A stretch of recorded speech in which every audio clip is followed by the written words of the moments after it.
بنی اسرائیل کا ایک شخص تھا تو بڑا عبادت گزار تھا، بڑا نیک تھا، بڑا پرہیزگار، ایک گناہگار بیچارہ۔ اس نے دیکھا کہ وہ درویش صاحب، صوفی صاحب، نمازی صاحب، حاجی صاحب بیٹھے ہوئے، میں بھی پاس جا کے بیٹھتا ہوں، شاید مجھ پہ بھی اللہ کرم نوازی کر دے۔ میں بھی پاس جا کے اللہ اکبر، میں کہتا ہوں کیا بات ہے اس گناہگار کی جو اپنے آپ کو گناہگار تو مانتا ہے نا، کیا بات ہے اس کی۔ کہنے لگا میں بھی جا کے بیٹھتا ہوں، شاید مالک مجھ پہ فضل فرمائے۔ اس نیک کے پاس جا کے بیٹھ گیا۔ جب جا کے بیٹھا نا تو نیک کہنے لگا تو کدھر آ گیا؟ اٹھ چل دوڑ جا، تجھے نہیں پتا تو کہاں آ گیا؟ اتنا ناپاک آدمی صبح شام گناہ کرتا ہے، میرے پاس آ گیا ہے۔ اللہ کریم نے اس وقت کے نبی کو وحی فرمائی، اس ولی کو جا کے کہہ دو میں نے تیرے سارے عمل ضائع کر دیے۔ تو اپنے آپ کو اتنا اعلیٰ جانتا ہے، کل من علیہا فان، اگر تجھے تھوڑی سی نماز کی توفیق دے دی سب کو گناہ گار سمجھنے لگا۔ موٹیویشنل اسپیکر آپ کو کہتا ہے کہ میں آپ کو سمجھانے کا، قائل کرنے کا، ایک نشست پہ بیٹھنے کا 5,000 روپیہ لوں گا، اور ہمارے اسٹوڈنٹ وہ 5,000 روپیہ دے کے اس کے پاس بیٹھتے ہیں تاکہ تھوڑا موٹیویٹ کر دے، لیکن اتنی کتابیں لے کے عالم جمعے والے دن بیٹھا ہے، اتنی کتابیں لے کے، اور وہ کہہ رہا ہے تم سے کوئی مطالبہ نہیں، صرف ذرا جلدی آ جاؤ۔ مسجد میں پنکھے چلا دیے ہیں، آسانی پیدا کر دی ہے، وضو کا انتظام کر دیا ہے، کیونکہ ہمارے چینل کو لائک کریں، سبسکرائب کریں، اور مزید ہمیں کمنٹ سیکشن میں بتائیں کہ آپ کس طرح کی ویڈیوز دیکھنا پسند کرتے ہیں۔ جزاک اللہ۔ میں آپ کو ذمہ داری سے کہتا ہوں کچھ چیزوں کے لیے بندے کا دل اگر اس طرح کھل جائے نا جس طرح ہونا چاہیے۔ میرے اسا فرمایا کرتے تھے خیرات لینی ہو تو صرف پیالہ تو سیدھا کر لے بندہ، اگر پیالہ ہی سیدھا نہیں ہے، ہمارا وہ مزاج نہیں، معذرت کے ساتھ مذہب کے معاملات میں بات سننے کا، پڑھنے کا، غور کرنے کا، اگر وہ مزاج ہو ایک منٹ کے لیے کہیں اور نہ جانا پڑے، کائنات کی ہر نعمت ہمیں دروازہ رسول سے ملے۔ لیکن وہ والہانہ پن، جب میں پڑھتا تھا، اب تو مجھے نہیں پتا، کافی دنوں سے میں نے معلومات نہیں کی، جب میں نے میٹرک کیا تھا تو رزلٹ 31 مارچ کو آتا تھا، تو جو بھی کسی دا آیا 31 مارچ میں، 31 مارچ کو میٹرک کا رزلٹ آتا تھا، تو جنہوں نے پیپر دیے ہوتے تھے وہ 1 مارچ سے نماز بھی شروع کر لیتے تھے، اور ان کے ابا جی بھی شروع کر لیتے تھے، چونکہ پیپر دیے ہوتے تھے نا۔ تو والد کو جس دن پتہ چلتا تھا نا کہ تیرا بیٹا میٹرک کر گیا ہے، تو جس رشتہ دار کو اس نے کبھی فون نہیں نہ کرنا ہوتا تھا، وہ خوش اتنا ہوتا تھا، ابا اتنا خوش ہوتا تھا کہ وہ فون کر پاجی مبارک ہوئے تہاڈا بھتیجا 10 پاس کر گیا ہے۔ یہ خوشی تھی، خوشی سنبھالی۔ بعض اوقات جب صحیح معنوں میں خوشی ہو تو پھر وہ سنبھالی۔ صدقے جاواں واری جاواں یہ اماں ہی کہتی ہے، اور سجدہ بھی اسی کو ہی ہے، لیکن کبھی پتر کا قد باپ کے برابر ہو جائے تو بات ابے سے بھی سنبھالی کوئی نہیں جاتی۔ وہ کہتا ہے اب مجھے خیر ہے میرا بیٹا، وہ الگ بات ہے، بیٹا شادی کے 6 ماہ بعد کہ میں نے علیحدہ ہونا ہے، وہ معاملہ الگ ہے، لیکن باپ بڑا راضی ہوتا ہے کہ قد برابر ہو گیا، پڑھ گیا، قابل ہو گیا۔ صحیح کہہ رہا ہوں، یہ والہانہ پن ہوتا ہے۔ والہانہ پن رشتوں میں ہوتا ہے، رشتوں کی حساسیت بتاتا ہے، نہ سمجھ آئے تو پھر حضرت انس بن مالک رضی اللہ تعالیٰ عنہ فرماتے ہیں مجھے وہ دن نہیں بھولتا جس دن اللہ کے رسول مکے سے ہجرت کر کے مدینہ طیبہ آئے تھے۔ کوئی حضور کی اونٹنی کے آگے، کوئی پیچھے، کوئی دائیں، کوئی بائیں، کوئی یا محمدہ یا رسول اللہ کا نعرہ لگاتا تھا۔ بنو نجار بڑا قبیلہ تھا، بڑا، وہ قبیلوں میں اعزاز رکھتا تھا۔ ان کی بچیاں دف لے کے بیٹھ گئیں، خوشی سنبھالی نہیں جا رہی۔ وہ ننھی بچیاں جو بیٹھ کر وہاں دف بجاتی تھی، رسول پاک کی جانب اشارے کر کے گاتی تھیں اور کہتی تھی ہمیں معمولی نہ سمجھنا، ہم ہیں بچیاں نجار کے عالی گھرانے کی، ہمیں خوشی ہے آمنہ کے لال کے تشریف لانے کی۔ ہمارے ایک دوست تھے، ایک اور بات یاد آ گئی، تو کہیں سفر پہ جانا تھا دوستوں نے سیر کے لیے کالج کے زمانے میں، تو انہوں نے پہلے وعدہ کیا، پھر نے چھوڑ دیا۔ تو ان سے کہا کیوں نہیں جا رہے؟ کہنے لگے میری امی نہیں مانتی۔ تو نوجوان بچوں کے لیے تو یہ بڑا خطرناک جملہ، سب نے مذاق کیا۔ تو میں آیا تو مجھے آ کے کہنے لگے کہ جی وہ صاحب مکر گئے، نے کہنے نا میری امی نہیں مان رہی، وہ تو امی تو بغیر قدم بھی نہیں چکتا۔ تو میں نے کہا خدا کے بندو طنز کر رہے ہو، اس کو تو بلاؤ، اس کی تو زیارت کرنی چاہیے۔ تو قابل زیارت آدمی ہے جو ماں کی بات مانتا ہے۔ ایک سیر ہے نا، کوئی ایسا مسئلہ تو نہیں۔ اس نے کہا امی کہتی ہے ابھی میں نہیں جانے دیتی، تو میں مان گیا ہوں۔ تو یہ قابل تحسین ہے کہ قابل تنقید ہے، آپ نے اسے تنقید کا باعث بنا لیا ہے۔ بوڑھوں کے لیے اسلام نے جو حقوق بیان کیے، بیان کرتے کرتے مدینے والے حبیب نے بات اتنی کھول دی، حضور فرمانے لگے تمہیں پتہ ہے تمہیں جو رزق دیا جاتا ہے وہ تمہارے ضعیفوں کی وجہ سے دیا جاتا ہے۔ یہ جو تمہارے گھر میں پیسے آتے ہیں، یہ جو تم پر فضل ہوتا ہے، یہ جو لوگ تمہارا اکرام کرتے ہیں، یہ جو دنیا تمہارے لیے اٹھ کے کھڑی ہوتی ہے، اور یہ جو لوگ تمہیں اعزاز دیتے ہیں، اور یہ جو تمہاری جھولیاں بھری رہتی ہیں، حضور فرمانے لگے تمہارے ضعیفوں کی وجہ سے رزق دیا جاتا ہے۔ یاد رکھنا ہر چیز کے پیچھے محنت نہیں ہوتی، بہت ساری چیزوں کے پیچھے دعا بھی ہوتی ہے۔ کبھی ماں کے ہاتھ اٹھے تھے، اس نے کہا تھا اللہ میرے پتر نو اینا دیں یہ کو سانبھے آنا جائے۔ کبھی باپ نے کہا تھا کہ اس نے میری خدمت کی ہے، بھوکا نہیں مرے گا کبھی بھی۔ وہ کبھی جو التجا ہے، وہ دعا ہے، وہ جو برکت ہے تمہارے گھر میں، وہ جو بوڑھوں کے ساتھ تمہارا رویہ اعلیٰ ترین ہونا چاہیے، اس پر یار نئے سرے سے غور کرنے کی ضرورت پڑ گئی ہے۔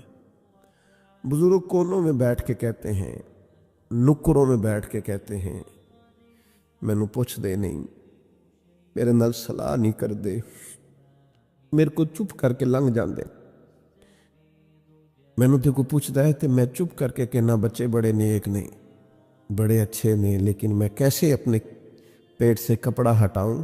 میرے عزیزو، رسول رحمت صلی اللہ تعالی علیہ وسلم نے ان بوڑھوں کے ساتھ نیکی کرنے پر جو اجر بیان کیا ہے وہ بڑا انوکھا ہے۔ حضور نے بزرگوں کے ساتھ جو اکرام کرنے کے بعد اس کا نتیجہ بتایا ہے، اور جو انعام ملے گا کسی ضعیف آدمی کی خدمت کرنے پر، وہ انعام بڑا شاندار بیان کیا ہے۔ آپ کبھی ترمذی شریف کی اس حدیث پر غور کریں، میں عرض کرنے لگا ہوں تو انسان تو بڑی ساری روحانی عروج پہ چلا جائے کہ یار حد ہو گئی، اتنا بڑا انعام ملے گا۔ نبی کریم نے فرمایا اگر تو کسی بوڑھے کی اس کی بڑھاپے میں خدمت کرے گا نا، تو جب تو بوڑھا ہوگا تو اللہ تعالیٰ ایک جوان مقرر کرے گا جو تیری خدمت کرے گا۔ آپ نے خدمت کی، اور حضور فرماتے ہیں پھر اللہ ڈیوٹی لگائے گا بندے کی۔ آپ نے بوڑھے کی خدمت کی، اور جب آپ بوڑھے ہوئے تو آپ کی جو ذمہ داریاں تھیں وہ اللہ کے ذمہ کرم پہ چلی گئیں۔ اللہ نے بندہ مقرر کیا ہے، اللہ نے۔ حضور فرماتے ہیں رب نے نرخ بازار محبت کا انوکھا ہو گیا، خود خریداروں میں شامل آ کے مولا ہو گیا۔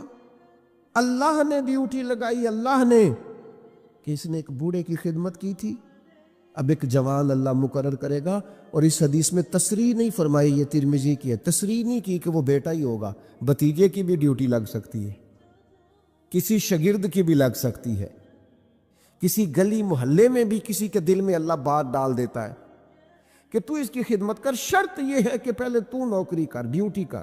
ہمارے دین نے بوڑھوں کے لیے گنجائش رکھی، نماز میں سجدہ ضروری ہے، قیام فرض ہے، لیکن اگر کوئی بوڑھا ہو گیا، ضعیف ہو گیا، تو کہا کوئی حرج نہیں، بیٹھ کے پڑھ لو اللہ قبول کر لے گا، اشارے سے پڑھ لو اللہ قبول کر لے گا۔ تم اگر حج نہیں کر سکتے، صحت اجازت نہیں دیتی، فرض ہے، سرمایہ ہے، تو کسی کو بھیج کے کرا لو۔ جب اللہ تعالیٰ کمزوروں کے لیے اتنی گنجائش پیدا فرماتا ہے تو ہمارے دلوں میں بھی تو گنجائش ہونی چاہیے نا۔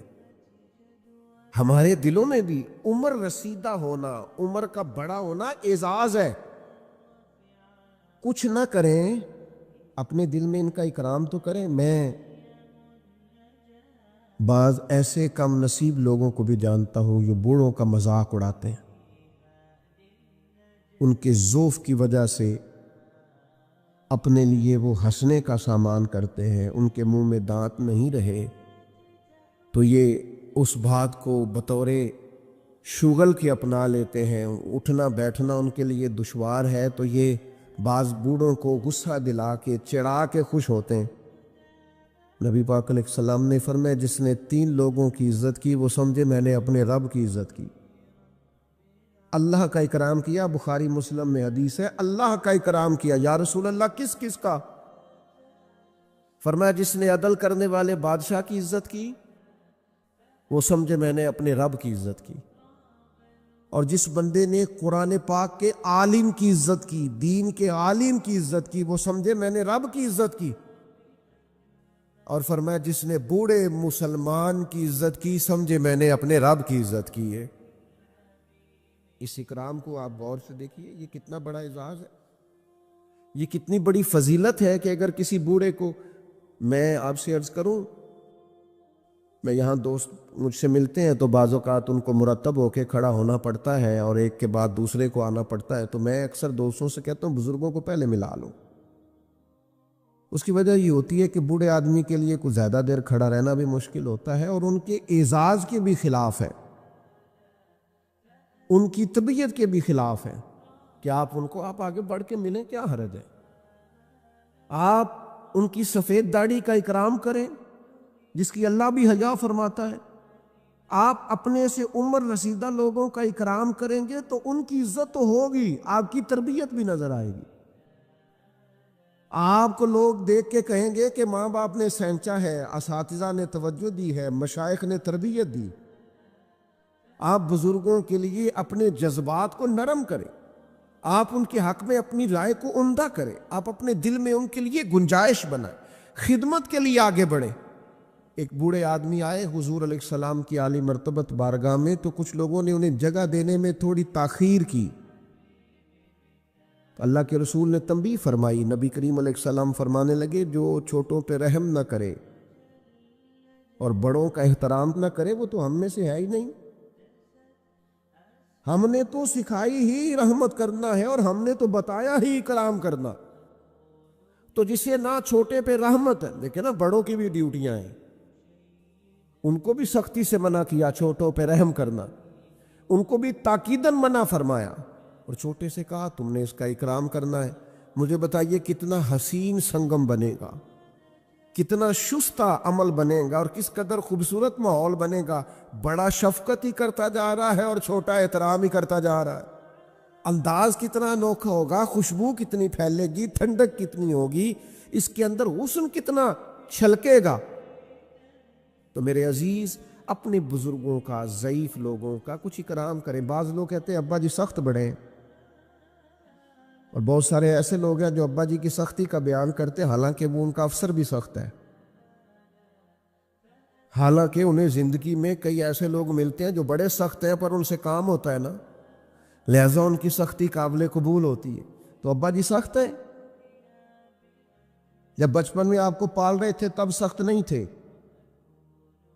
جب وہ روز موٹر سائیکل پہ بٹھا کے لینے جاتے تھے، چھوڑنے جاتے تھے اسکول میں، تب سخت نہیں تھے، جب زندگی کے 20-25 سال تیرے لیے صبح سے شام تک مزدوریاں کر کے رزق کما کے لاتے تھے اور پرانے کپڑے پہن کے تجھے نئے پہناتے تھے، تب سخت نہیں تھے۔ ایک بزرگ کا فرمان یاد رکھنا، بڑا نفع دے گا۔ وہ فرمایا کرتے تھے ماں باپ کی سختی برداشت کر لو، انشاءاللہ پھر ساری زندگی کسی اور کی سختی سہنی نہیں پڑے گی، پھر اللہ تعالیٰ آسانی کر دے گا، پھر تمہیں اس تکلیف سے گزرنا نہیں پڑے گا۔ اور پھر میں عجیب منظر میں دیکھتا ہوں زمانے میں کہ یہ سب کا خیال ہے کہ ہماری عزت ہو، تو بھئی آپ بھی تو کسی کی کریں نا۔ یہ سب کا خیال ہے کہ ہمارا اکرام کیا جائے تو آپ بھی کسی کا کریں۔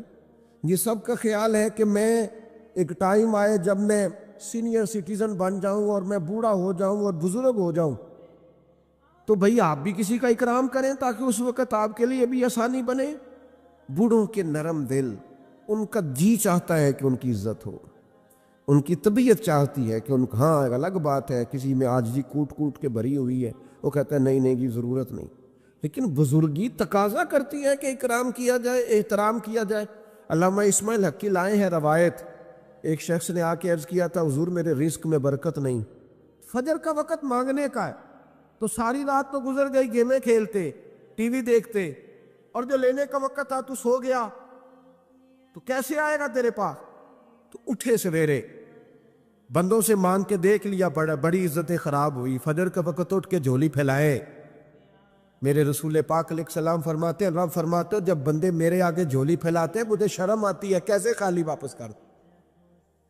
تو اس کے سامنے جھولی پھیلائیں سویرے اٹھ کے، رزق میں برکت ہوگی۔ اور پھر ایک اور بات، اللہ مال دیتا ہے اپنے فضل سے، اور جب ہم اسے ضائع کریں، مثال دیتا ہوں، میرے پاس ایک شخص نے آ کے کہا حضرت بچی کی شادی ہے، یا میرا گھر میں کوئی بیمار ہے، یا بڑی آزمائش ہے، 10,000 کی ضرورت ہے، میں نے تھما دیا اس کو، پھر مجھے بعد میں پتا چلا کہ وہ تو عیاشی کر رہا ہے پیسوں سے، وہ تو چلا گیا کہیں گھومنے اور فلاں ہوٹل میں، مہنگے ہوٹل میں بیٹھ کے کھانا کھا لیا، تو میرے دل پہ کیا گزرے گی؟ اس شخص کے بارے میں بلا مثال و بلا تشبیہ سمجھانے کے لیے اللہ نے مال دیا فضل سے، اور اگر عیاشیوں میں لگا دیا، صوفیاء فرماتے ہیں کہ اگر ایک دھیلا تو حرام جگہ پہ خرچ کرے نا، ایک دھیلا، تو 1,00,000 دینار کی برکت تیرے گھر سے اٹھ جاتی۔ ایک دھیلا حرام جگہ پہ۔ یہ جو گونیوں پہ پیسے پھینکتے ہو حلال ہے؟ چلیں بینڈ باجا تو شادی پہ آپ نے اپنی مرضی سے بند کرنا ہے یا بجانا ہے، لیکن گونیوں پہ جو پیسے پھینکتے ہو جائز ہے؟ بولے تو پھر کہتے روتے ہیں بعد میں لوگ کہ پتہ نہیں کیا ہوا، شادی کے بعد پیچھے پیچھے آئے۔ تو میں نے کہا شادی کے بعد اس لیے پیچھے پیچھے ہاتھ ہو گیا کہ شرابیں بڑی پی گئی، شادی پہ تباہی بڑی اتری، تو پھر اللہ کی رحمت ناراض ہو گئی۔ ہمارے چینل کو لائک کریں، سبسکرائب کریں اور مزید ہمیں کمنٹ سیکشن میں بتائیں کہ آپ کس طرح کی ویڈیوز دیکھنا پسند کرتے ہیں۔ جزاک اللہ۔ اور اس پر میں قرآن مجید کی آیت پڑھتا ہوں، رب فرماتا ہے وَمَنْ أَعْرَضَ عَنْ ذِكْرِي فَإِنَّ لَهُ مَعِيشَةً ضَنْكًا، بڑی سخت آیت۔ وَمَنْ أَعْرَضَ عَنْ ذِكْرِي، فرمایا جب تو میرے تذکرے سے، میرے ذکر سے منہ پھیر لیتا ہے، فَإِنَّ لَهُ مَعِيشَةً ضَنْكًا، تو میں تیری معیشت کو، تیرے رزق کو تنگ کر دیتا، کہ تیری زندگانی تنگ ہوتی، اور جس کی زندگی اللہ تنگ کرے اس کی کوئی کھول سکتا ہے؟ کہتے ہیں بڑی جگہوں پہ گیا ہوں، بڑی کھوکیں مروائی، بڑے دم کرائے، حالات صحیح نہیں ہوتے، تو مسجد آ کے توبہ کر۔ وہ کہہ رہا فَإِنَّ لَهُ مَعِيشَةً ضَنْكًا، اعلان ہے قرآن پاک کا کہ جب تو میرے ذکر سے منہ پھیرے گا، روٹی میری کھائے اور پیسے لے کے عیاشی کرے، مسجد آئی نہ، حکم تو یہ ہے کہ جتنی جتنی نعمت بڑھتی جائے سجدے بڑھنے چاہیے، لیکن ہم لوگ سجدے کم کرتے جاتے ہیں، فرض نماز بھی نہیں پڑھتے، پھر رزق تنگ ہوتا ہے، پھر اللہ کے عدل کا نظام چلتا ہے، پھر خرابی ہوتی۔ اس لیے یاد رکھیں قرآن مجید نے حکم دے دیا کہ اگر چاہتے ہو کہ رزق میں برکت ہو تو پھر رزق دینے والے کے آگے جھک جاؤ، پھر رزق دینے والے کے آگے جھکو۔ تو مالی پریشانی کا بہت بڑا سبب یہ ہے کہ ہم مسجد کی طرف نہیں آتے، دین کی طرف نہیں آتے، پیسہ ناجائز جگہ پہ خرچ ہوتا ہے۔ آپ یقین کریں مسجدوں کا حال خستہ ہے، مدارس کا حال قابل رحم ہے، قابل رحم حالت ہے مدارس اسلامیہ کی، اور لوگ پیسہ کہاں خرچ کرتے ہیں؟ میں تو یہ روتا رہتا ہوں، ہر جگہ روتا ہوں، میں دنیا کے کسی پاکستان کے کونے میں بیٹھتا ہوں تو روتا ہوں۔ ایکٹر پل گئے، اور اہل سنت کا تو ویسے اللہ حافظ ہے، قوالوں کی کوٹھیاں دیکھنے کے قابل ہے، اور نعت خواں جو سر سیکھتے ہیں رات کو کہیں بیٹھ کے اور صرف آواز سریلی ہے، ان کے مکان پجاروں دیکھنے کے قابل۔ اور جس شخص نے ساری زندگی رسول اللہ کا دین پڑھایا، ساری زندگی، شیخ الحدیث مزاج کے لوگ ہیں جن کی بیٹیوں کی شادیاں بھی ہونے والی ہیں۔ مدارس کے بچے موٹے کپڑے پہن کے گرمیوں میں گھومتے ہیں، موٹے کپڑے، اور کوئی چودھری اگر کبھی دینے آتا ہے نا کسی مدرسے میں پیسے تو کہتا ہے جی وہ میں نے 50,000 روپیہ خرچ کرنا ہے، تو کوئی جگہ کوئی کام بتائے کون سا ہونے والا ہے۔ میں کہتا تو لہجہ کہا رہی، یہ کام بتائے۔ اب کسی امام کی بیٹی کی شادی ہونے والی ہے تو پہلے تجھے جا کے بتائیں کہ اس کو ہم نے خرچ کرنے، کہتے نہیں وہ میرا اعتبار نہیں، تو اعتبار نہیں تو جا دوڑ جا، یہاں کوئی بھوکے ننگے لوگ بیٹھے، یہ رسول اللہ کا نام لیتے ہیں، اور جو مصطفیٰ کا نام لیتے ہیں رب انہیں اتنا نوازتا ہے کہ کہیں کوئی کمی باقی نہیں رہتی. وہ کمال کر دیتا ہے جب وہ دیتا ہے. دروازہ رسول سے جسے ملتا ہے، میرے اعلیٰ حضرت بول کے کہ کون دیتا ہے؟ دینے کو منہ چاہیے، دینے والا ہے سچا. میں بہت دور تھا پنجاب کے کونے میں، تو محفل سے فارغ ہوا، 5,000 کے نا 4 نوٹ ایک چودھری سامنے لہدا کر کے. تو اس طرح شادیوں پہ نہیں دیتے 2,000 دا وکھرا وکھرا کرنا نظر آوے. انہوں نے کتنے انہوں لگے کہ 1,000 ہی دے گیا. تو لہدا کر کے نا 4 نوٹ تو یوں کیا حضرت صاحب یہ. میں نے کہا تو شاید مجھے جانتا نہیں، پتہ نہیں میں کون ہوں. اس نے کہا کیا مطلب؟ میں نے کہا بڑی مسجدوں میں لوگوں نے کہا آ جاؤ. میں نے کہا وہاں رہنا ہے جہاں مسجد بھی ہو اور اللہ کی دی ہوئی عزت بھی ہو. بڑے اداروں میں تو باتیں بڑی سننی پڑتی ہے. تو سمجھے ہی نہیں ہمیں. تو نے یہ کس طرح کی بات کر دی؟ اس کو اٹھا کے لے جا. غیرت ہے بڑی چیز جہان تگ و دو میں، پہناتی ہے یہ فقر کو تاج سردارا. ایک صاحب مجھے ٹیلی فون کر کے کہنے لگے جناب ایک ٹائم چاہیے تھا. میں نے کہا یار سارے وقت اتفاق کی بات ہے کہ 6 7 8 مہینوں قبل لوگ وقت لے لیتے ہیں تو ٹائم نہیں ہے. کہنے لگے میرا تو عمرہ کراندہ بھی ارادہ سی میرا تو میں نے کہا میں نے کبھی خواب میں بھی نہیں سوچا تھا کہ میں مدینے کی اتنی حاضری دوں گا جتنی میرے رب نے مجھے دلائی ہے. تو مجھے کون سی بات بتاتا ہے؟ یہ تو میرے رب کا فضل ہے. میرا دی گل نہ غریباں دی گل لے، مدینے جانا نصیباں دی گل لے. تو کیسی بات بتاتا ہے کہ تھوڑا سا میں اشارہ دوں گا تو شاید بندہ جو ہے وہ فوری طور پہ پگھل جائے گا؟ ایسا مسئلہ ہی کوئی نہیں. میرے رب کا تو اتنا کرم ہے کہ ہم نے خواب میں بھی نہیں سوچا تھا کہ اتنا نوازے گا. تو یہ لوگ غلط سمجھتے ہیں. میں اپنے مدرسے کے طالب علموں کو کہتا ہوں زندگی میں سب سے اچھا کھانا اللہ تمہیں دے گا، اور سب سے زیادہ اچھا کپڑا اللہ تمہیں دے گا، سب سے اچھی گاڑی اللہ تمہیں دے گا. بس ایک شرط ہے، ساری زندگی محمد عربی کے وفادار رہنا، رسول اللہ کے نظام سے حضور کے طریقے سے کبھی غداری کبھی نہ کرنا. بڑا نوازے گا، اور اتنا نوازے گا تم نے کبھی سوچا بھی نہیں ہوگا. تو یاد رکھیں اللہ رزق میں برکت دیتا ہے، لیکن اس وقت جب ہم اپنی زندگی حقیر کرتے ہیں نا. اب جہاں آنے لگا ہوں وہاں آپ کو لانا چاہ رہا ہوں. ہم پتہ کیا کرتے ہیں؟ ہاتھ پھیلاتے. بڑے بڑے رئیس اعظم ہو کے لوگ ہاتھ پھیلاتے. اگر آپ ناراض نہ ہو تو ایم این اے نے بھی انویسٹر رکھے ہوتے ہیں، ایم پی کا بھی وہ بھی فون کرتا ہے کہ اتنے فلیکس تیرے ذمے، اتنے تیرے ذمے. یہ مت سمجھے کہ مانگنے والا چھوٹا طبقہ ہے. یہاں بڑے بڑے لوگ ہیں. یہاں تو پولیس افسر بھی دکان پہ آ جائے تو دکاندار پریشان ہوتا ہے کہ یہ مفت ہو رہا ہے، یہ پیسے نہیں دے گا. تو یہاں مانگنے کے سٹائل بڑے بڑے نرالے، بڑے بڑے لوگ ہیں. ناراض نہ ہوئیے گا، سب کی بات نہیں کر رہا، لیکن اللہ ماشاءاللہ اکثر کی بات کر رہا ہوں. اب میرے نبی پاک صلی اللہ علیہ وسلم نے درس دیا، فرمایا زندگی میں ہاتھ نہ پھیلانا کبھی بھی. زندگی میں کبھی بھی ہاتھ، مالی پریشانی کا حل بتایا. میرے حبیب فرمانے لگے یوں نہ کرنا، ورنہ پھر دوبارہ ساری زندگی اس طرح نہیں ہو سکے گا. فرمایا اپنی غربتیں چھپا کے رکھ. اگر اللہ کبھی آزمائش ڈالے تو اللہ کے ساتھ بات کر، اس کے نیک بندوں کے ساتھ بات کر. کبھی بھی یوں نہ کرنا، ورنہ ساری زندگی پھر تم مانگتا ہی رہے گا. یا رسول اللہ کیا کرے؟ فرمایا تو دینے کا ارادہ کر، اللہ بھی تجھے مالا مال فرما دے. تو جس نے ہاتھ پھیلایا ہوا ہے نا، اسناد خان نے بھی، مولوی نے بھی، ایم این اے نے بھی، ایم پی اے نے بھی، اور وزیر نے بھی، اور مشیر نے بھی، اور کیا بتائیں کہاں تک. ہمارا تو وزیر اعظم کسی ملک چلا جائے تو اگلا ملک پریشان ہو جاتا ہے کہ شاید کچھ لینے آیا. پاکستان مانگنے کے لیے نہیں بنا تھا، یہ دینے کے لیے بنا تھا. یہ تو دینے کے لیے بنا تھا. یہ تو وہ سلطنت بنائی گئی تھی جو درویشوں نے قائم کر دی، اور اس ملک کو بھکاری بنا دیا ہے. لیکن ہم پھر بھی مایوس نہیں. یہ مٹی بڑی حسین ہے. انشاءاللہ تعالی یہاں سے ایسے پھول کھلیں گے کہ ساری دنیا کو خوشبو جائے. اس دھرتی سے انشاءاللہ تعالی ایسے درخت اگیں گے کہ سارا زمانہ سائے میں بیٹھے گا. میں دور نہیں نکلنا چاہتا. تو ایک رزق کی تنگی کا معاملہ یہ ہے کہ ہم مانگتے ہیں. کچھ لوگ اس لیے بھی کسی سے سوال کر لیتے ہیں کہ کوئی کہے نا امیر بڑا ہے.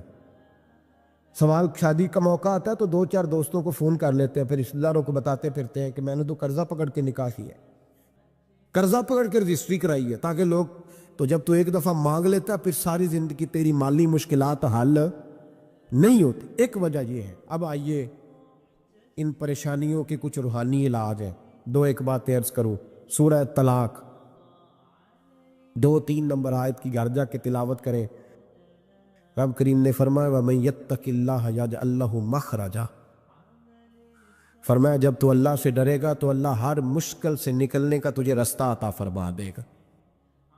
اور کیا خوبصورت انداز ہے قرآن مجید کا، اور ہم نے اس کا لاکھوں بار تجربہ کیا، بیسوں اور سینکڑوں بار یہ چیز ذاتی طور پر پریکٹیکل سے گزری۔ اللہ نے فرمایا ہر مشکل سے نکلنے کا راستہ بھی دے گا، وَيَرْزُقْهُ مِنْ حَيْثُ لَا يَحْتَسِبُ، اور اللہ تجھے وہاں سے رزق دے گا کہ تو نے کبھی سوچا بھی نہیں ہوگا۔ وَيَرْزُقْهُ مِنْ حَيْثُ لَا، سے دے گا کہ تو نے کبھی سوچا بھی۔ ایک صحابی تھے حضرت عوف بن مالک رضی اللہ تعالیٰ، کہتے میرا بچہ کافروں نے قید کر لیا، گھر میں غربت پہلے بڑی زیادہ تھی، میں دروازہ رسول پہ آیا، حضور اب کیا کروں؟ تو کہتے ہیں نبی پاک نے فرمایا بھروسہ اللہ کی ذات پہ کر، توکل اللہ کی ذات پہ کر، اور گھر جا کے تسبیح لے کے میاں بیوی بیٹھ جاؤ اور پڑھو لا حول ولا قوت الا باللہ العلی العظیم، جاؤ پڑھو جا کے۔ کہتے میں گھر بیٹھا ابھی چند تسبیحاں پڑھی تھی کہ دروازے پہ دستک ہوئی، دروازہ کھولا تو میرا بیٹا دروازے پہ کھڑا تھا، پلٹ کے دیکھا تو 400 بکریاں بھی لایا تھا۔